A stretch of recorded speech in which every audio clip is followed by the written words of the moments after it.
Hello and welcome to one of my videos.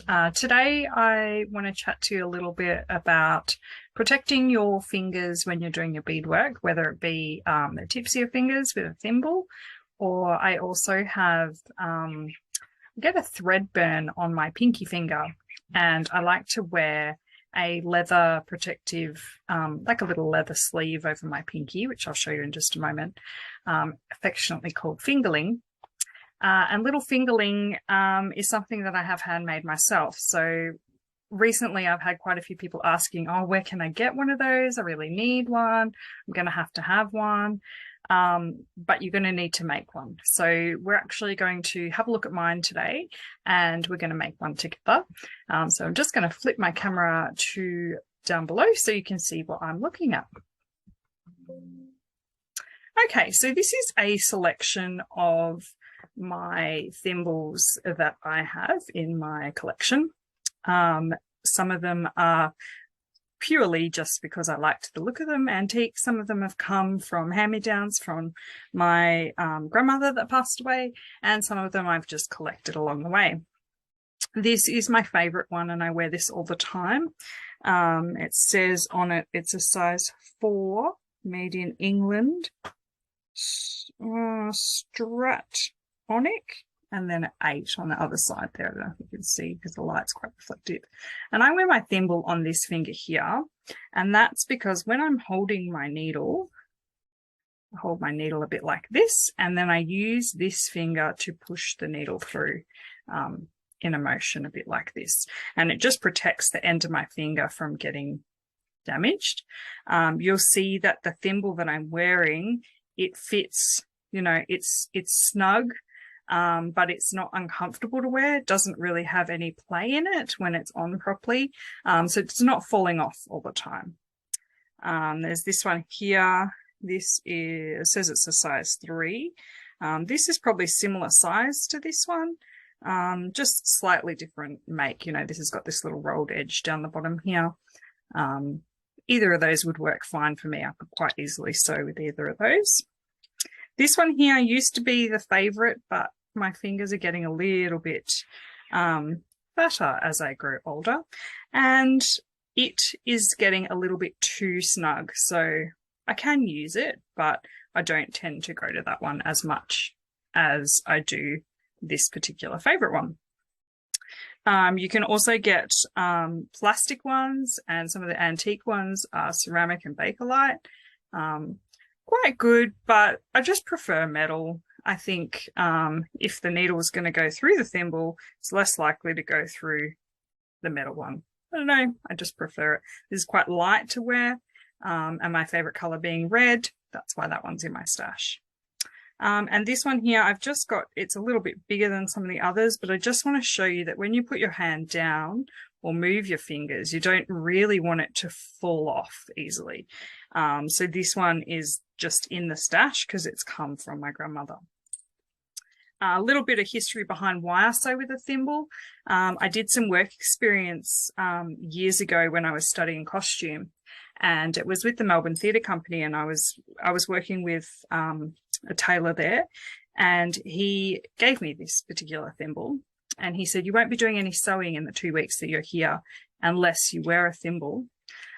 He said, I want you to learn to sew properly, and therefore you're going to wear it the whole time. And after 2 weeks of solid sewing hems in linings of jackets with a thimble on, I then just felt better to sew with the thimble then on. So that's why I wear it. The other little ones I have, and this is my current favorite, goes on my pinky here, and you can see it's molded in time. The black from the fireline thread, the smoke fireline that I love to use, is just worn off on there. But when I'm pulling something, or I'm pulling the thread through, I've done a stitch through it like this, and then I'm pulling the thread through. That is where the thread sits on my finger, and without this protection on that finger, I find that it just wants to cut into my skin over time, and I don't want that to happen. So what I do is put this on here. Now it's a little piece of leather. This is one of the very early ones that I made. And this is one that I used to use a while ago. And you can see it's just a tube of leather that I've used, and I've done a little stitch here. Now, this one here wasn't as comfortable. The leather was a bit more crispy. You want some leather that's nice and thin and soft, and this one, I don't know, it just didn't mold over time as well. So this one here, I didn't wear as much, but I just wanted to show you that. And then this one here, you know, I wore that a fair bit. Red's my favorite color, so I made one out of red. Green, I have a bit of an aversion to, so I don't wear it as much, but you can see it's had a lot of use over time. And there's a little stitch line of where I've sewn that together. So what we're going to do today is we're going to use this one that I love. I'm just going to straighten it out a bit, to make another one. So we're not going to be able to make it perfectly with all of these little curves and what have you, because that is from wearing it over time, that is how it has formed to my finger, and it doesn't fall off. It feels really comfortable. I love it. So I've got a piece of leather here, and this is a piece of black, super soft and thin leather. You can see it's like really, really thin, and it's really pliable. And we're going to make a little skin over the top of this finger. And the way that I usually make them is just by pinning this on my finger into position and working out the right size. So you can see I'm pinching that in between my fingers there. I think that sort of feels a good size there. I'm going to guide my finger out so that I've got this hand to use. And I'm just going to put a little pin just where that was. Now what I'm going to do now is just check, hopefully without stabbing myself, that that still goes on. And we want it to be not tight. We don't want it to be uncomfortable. And the first few times you wear it, you might find it is a little bit uncomfortable. We just want it to be so that it fits, but it's not too tight. And then here, I'm just holding it up against my finger on either side. That's sort of the angle that it needs to go on. So I don't have another pin handy. I'm going to use another needle because there's one just here that I've got. I'm going to just pin that in position. So you can see it's a little bit skinnier at the top than it is at the bottom. And just guide it onto my finger again. You know, you can see roughly where that sort of shapes. I can still bend my finger comfortably. Just check that you can bend your finger without it pulling or what have you. And then I know that's the size that I need it to be. So what I'm actually going to do now is just use my scissors, and I'm going to just trim fairly closely up against that. And then this part here, I'm just going to shape that before we sew it, just so that it meets the same distance here. Yeah, just try that on again. You know, it's about trying it on, making it fit your finger to make it work for you. So that's going to be good. And then this shaping actually comes down, needs to come down to here. So I actually need to probably just reposition this pin on an angle a bit more like that.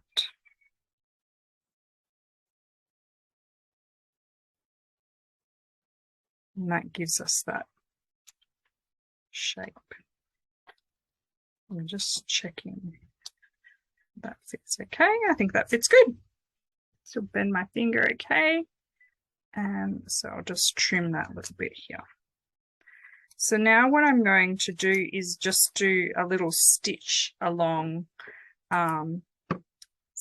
So on this one, it's been stitched, but then I've been wearing it over time. So it's kind of, the seam's flattened a little bit. And this one here, you can see the seam's flattened a little bit. So what I'm going to do here is just stitch this one in a similar way. I'm actually going to wear my red one while I make this, and my thimble. A leather needle is a good idea for sewing leather. It's a lot easier to get your needle through. Don't have one handy right this very second, so just going to use the straw needle that I have threaded with some fireline ready to go. So I've just done a little bit of a knot here at the end, and now I'm going to do little tiny, like a blanket stitch. I'm going to take a little stitch there, then I'm going to go through the loop and pull it tight. That's getting in the way a little bit. If you can hear any movement in the studio here, I have my little puppy dog Milo keeping me company today. He's just decided to jump up and have a little walk around. I've taken a stitch and going through that little loop. That's what makes this little blanket locky stitch. And again, and the stitches are probably maybe 2 mils apart. Hopefully you can see. Oh, Milo, he's found a fly and he's having a little moment. So you can see that in focus.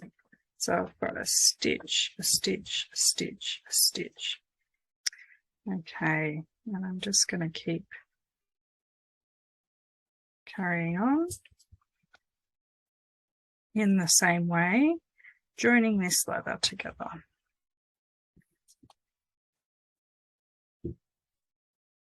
And I'm going to stitch all the way across.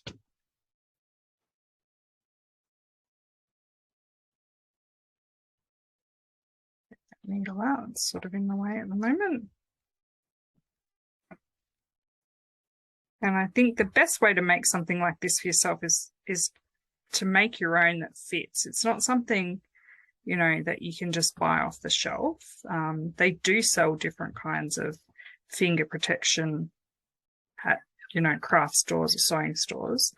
But I always find they just don't fit and they just fall off. They don't necessarily work for me. So I make my own. As far as the leather goes, I've had this leather in my stash for a while. You can get leather from different places. I think Spotlight used to sell like small bags of leather. Just make sure it's not too thick. You want something that's nice and soft that's just going to act as like a second skin. If you don't like using leather or animal products, you could use like a nice soft vinyl, something like that. I'm pretty sure they sell vinyls by the meter at Spotlight. And I'm here in Melbourne, Australia, and we have a leather supply company called Leffler's, and they believe they're in Kensington. I think they're still in Kensington, and they're fabulous for leather supplies. All right, so you can see I'm just coming across. Oh, I've pulled through there. So did you see what happened there? Made a little cut. So what I'm actually going to do, I got a bit stroppy with the knot there and pulled it through. It was good for you to see when things go wrong. How do I fix it? So what you actually do is just pull your knot off. It actually has a full knot in that file line there now. I was a bit too forceful. So I'm going to do a stitch either side of that little cut. I'm not going to worry too much about it, really. This is one side. And this is the other side of that little cut.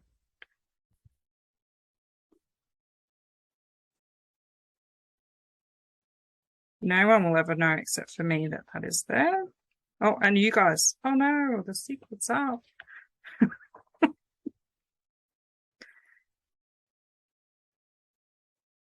So the reason I'm doing lots of little stitches here is just to make it more flexible. If you did one big long stitch along this seam, it would make it harder for this to bend and be a bit gappy and holy. We want it to mold to the shape of our hand. And look, I'm making another knot. What is going on today? Okay, so We're nearly there, up to the end, probably just a couple more stitches.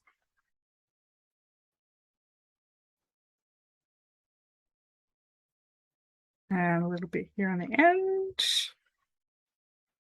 And then I'm going to knot my thread off.